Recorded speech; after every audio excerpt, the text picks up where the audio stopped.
Puji nama Tuhan.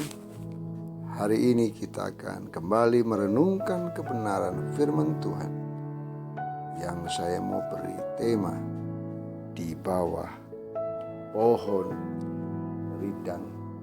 Dalam Yohanes pasal yang pertama ayat yang ke-47 sampai ayat yang ke-48. Kata Filipus kepadanya, "Mari dan lihatlah." Yesus melihat Natanael datang kepadanya, lalu berkata tentang dia, "Lihat, inilah seorang Israel sejati, tidak ada kepalsuan di dalamnya." Kata Natanael kepadanya, "Bagaimana engkau mengenal aku?" Jawab Yesus kepadanya, "Sebelum Filipus memanggil engkau, aku telah melihat engkau di bawah pohon ara." Hari ini kita melihat apa yang dikatakan Tuhan Yesus tentang Natanael. Alkitab berkata, "Lihat, inilah seorang Israel sejati, tidak ada kepalsuan di dalamnya." Tuhan Yesus baru pertama berjumpa dengan Natanael. Itulah perjumpaan pertama antara Yesus dengan Natanael. Sesuatu yang menarik yang dikatakan Tuhan Yesus tentang seorang pribadi Natanael adalah, "Lihat, inilah seorang Israel sejati, tidak ada kepalsuan di dalamnya." Tuhan Yesus tidak hanya berkata, "Ini loh warga negara Israel," tapi ada hal yang ditekankan, pemahaman yang lebih yang Tuhan mau katakan kepada Natanael, bahwa inilah orang Israel sejati, umat Tuhan yang sejati, yang dapat diandalkan, yang tidak ada kebohongan.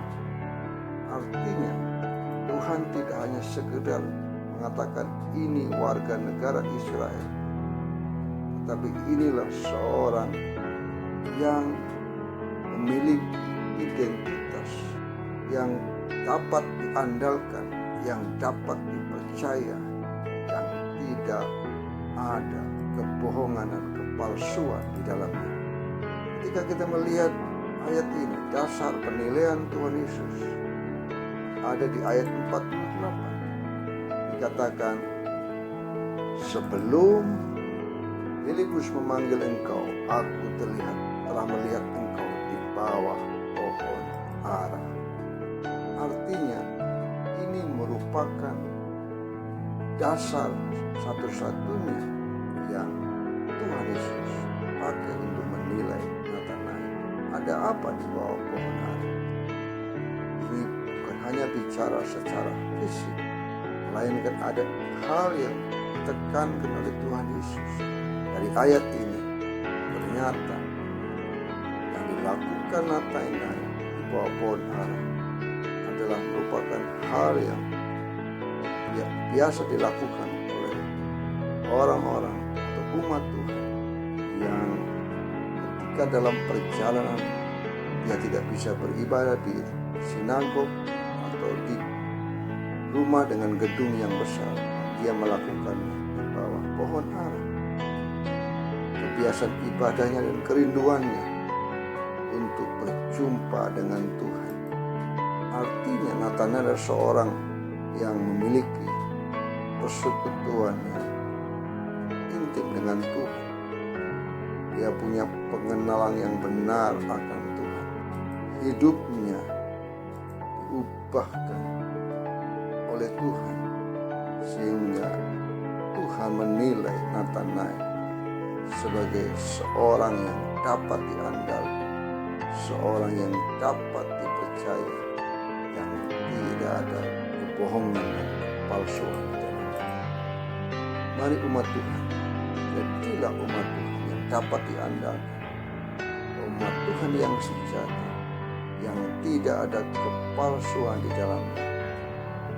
Karena kita memiliki hidup yang dekat dengan Tuhan, persekutuan yang intim dengan Tuhan, dan pengenalan yang benar akan Tuhan, serta kehidupan yang diubahkan oleh Tuhan.